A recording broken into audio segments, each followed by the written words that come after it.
안녕하세요, 여러분. 오늘도 옛글 속 인생 수업에 오신 걸 환영합니다. 우리는 살아가면서 크고 작은 유혹 앞에 서곤 합니다. 때로는 뜻하지 않은 행운처럼 다가오고 때로는 손쉽게 얻을 수 있는 기회처럼 보이지요. 내가 뭘 한 것도 없는데 이렇게 좋은 게 생기다니? 순간 마음이 들뜨고 운이 트였다고 생각할 때가 많습니다. 하지만 책은 담은 단호히 경고합니다. 비분지복 무적지획 비조물지저조의 즉인세지기정 차처 저함불고 선불타피술 중에 분수에 맞지 않는 복과 까닭 없이 얻게 되는 것은 하늘이 내미는 미끼이거나 세상이 판 함정일 뿐이다. 눈을 높이지 않으면 빠지지 않을 자가 드물다. 즉 아무 데가 없이 주어지는 것, 내 분수에 맞지 않게 갑자기 다가오는 것은 오히려 위험의 시작이라는 말이지요. 이 구절에서 중요한 표현이 있습니다. 조물주의 낚시 미끼, 그리고 세상 사람들이 파놓은 함정입니다. 낚시꾼은 고기를 잡기 위해 맛있는 미끼를 들이웁니다. 고기는 그것을 좋은 먹이로 착각하지만 결국은 낚싯바늘에 걸려 자유를 잃습니다. 세상 또한 마찬가지입니다. 누군가 판 함정은 겉으로 보기엔 평평한 길처럼 보이지만 한 걸음 잘못 디디면 빠져나올 수 없는 구덩이에 빠지게 되지요. 즉, 내 분수에 맞지 않게 주어지는 달콤한 제안이나 이유 없는 횡재는 겉으로는 축복처럼 보이지만 실제로는 나를 잡아먹기 위한 미끼일 수 있다는 겁니다. 중국 삼국지 속 장수 여포를 떠올려 봅시다.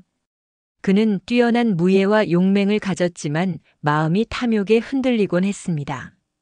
정치가 동탁이 그에게 준 말과 보물, 미녀의 유혹에 넘어가 결국 주군을 배신했습니다. 겉으로는 큰 복이 찾아온 것 같았지만 그것은 세상이 던진 낚시 미끼였지요. 결국 여포는 끝내 신뢰를 잃고 비참한 최후를 맞이했습니다. 이 사례는 우리에게 이렇게 말합니다. 갑작스러운 복, 탐스러운 미끼를 조심하라. 그것은 화의 씨앗일 수 있다. 조선시대 관리들에게도 비슷한 경고가 있었습니다. 목민관에게 백성들이 작은 선물을 드리는 경우가 많았는데 정약용은 목민심서에서 이렇게 말했습니다. 비록 작은 물건이라도 받는 순간 이미 사사로운 정이 맺어진다. 처음엔 작은 과일 한 상자, 비단 한 필일 수 있습니다. 이 정도야 괜찮겠지 하며 받아들이지만 그것이 곧 커다란 뇌물로 이어지고 결국은 청렴을 무너뜨리는 길로 빠집니다. 즉 작은 복이라 여긴 것이 사실은 함정의 입구였던 것입니다. 우리 현실에서도 이런 일은 흔히 보입니다. 누군가 로또에 당첨되어 큰 돈을 얻었다고 해봅시다. 그 순간에는 분명 하늘이 내린 복 같고 인생 역전처럼 보입니다. 하지만 많은 사례를 보면 갑작스러운 횡재는 오히려 불행의 씨앗이 되곤 합니다. 돈을 지켜낼 지혜와 그릇이 준비되지 않았기 때문이지요. 주변의 유혹이 몰려들고 인간관계가 흔들리며 오히려 삶이 파괴되기도 합니다. 결국 분수에 맞지 않는 복은 함정의 또 다른 이름임을 알 수 있습니다. 책은 담은 마지막으로 이렇게 말합니다. 눈을 높이 두지 않으면 그 꿰매에 빠지지 않을 자가 드물다. 여기서 말하는 눈을 높인다는 것은 단순히 욕심을 크게 가지라는 뜻이 아닙니다. 오히려 정반대입니다. 더 큰 안목으로 삶을 바라보라는 뜻입니다. 눈앞의 작은 이익, 당장의 달콤한 제안에 현혹되지 말고 멀리 내다보고 원칙을 지키는 눈을 가지라는 것이지요. 눈을 낮추면 미끼에 걸려들고 눈을 높이면 미끼가 보이지 않습니다. 낚시꾼이 들이운 먹이를 보고도 저건 내 길이 아니다 하고 돌아설 수 있어야 합니다. 지금까지 살아오면서 우리는 이미 많은 경험을 통해 세상의 미끼와 함정을 맛보았습니다.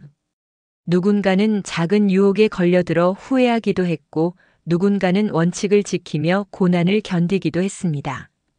이제 우리에게 필요한 건 눈을 높이는 지혜입니다. 눈앞의 이익보다 긴 안목, 당장의 복보다 평생의 도리. 그것을 아는 사람이야말로 진짜 인생의 승자라 할 수 있습니다. 여러분, 오늘의 구절을 다시 새겨봅시다. 분수에 맞지 않는 복과 까닭 없는 횡재는 하늘의 미끼이거나 세상의 함정이다. 눈을 높이지 않으면 빠지지 않을 자가 드물다. 진짜 복은 저 멀리 있는 거창한 것이 아닙니다. 내가 흘린 땀 위에 맺히는 작은 결실, 내가 정직하게 걸어온 길 끝에서 얻는 평안함, 그리고 오랜 세월 함께 해온 가족과 친구의 신뢰, 이것이야말로 하늘이 준 참된 복입니다. 오늘도 우리 눈을 높여 세상의 미끼에 흔들리지 않고 진짜 복을 향해 한 걸음 더 나아가는 하루가 되시길 바랍니다. 오늘의 옛글 속 인생 수업은 여기서 마치겠습니다. 함께 해주셔서 감사합니다.